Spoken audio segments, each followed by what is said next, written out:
Au cours d'un point de presse animé ce vendredi, le président de la Commission indépendante nationale des droits de l'homme, Sixte Vignini-Mouraba, a indiqué que cette commission reçoit plusieurs plaintes d'enseignants dénonçant une adhésion et une contribution obligatoire à la coalition spéciale des enseignants pour la solidarité nationale. Sixte Vignini-Mouraba signale que la CNIDH a mis en place une commission de 7 personnes pour mener, en dehors 7 jours, une médiation entre ces deux parties en conflit.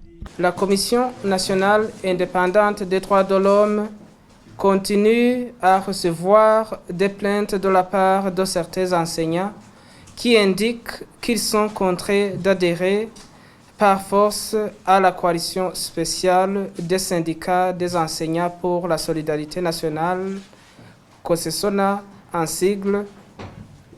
La CNIDH vient de constituer une équipe composée de 3 commissaires et 2 cadres de la commission pour mener des investigations sur cette affaire et présenter un rapport dans un délai de 7 jours.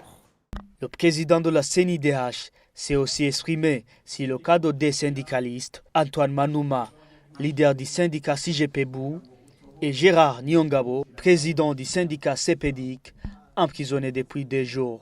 Ils étaient le fer de lance dans la contestation des activités du COSESONA. Sixte Vignini-Mouraba a précisé que cette commission ad hoc va intervenir dans ce dossier. On est informé de la situation et c'est pour cette raison qu'on a mis sur place une commission pour faire le suivi et avoir des éclaircissements pour savoir exactement quels sont les motifs derrière cette arrestation. Mais aussi, c'est pour savoir exactement si les droits de chaque individu sont respectés. La CNIDH a aussi annoncé qu'elle a entamé un plaidoyer pour la réouverture des activités de PARSEM et BLTP des organisations de la société civile récemment suspendues par le ministère de l'Intérieur.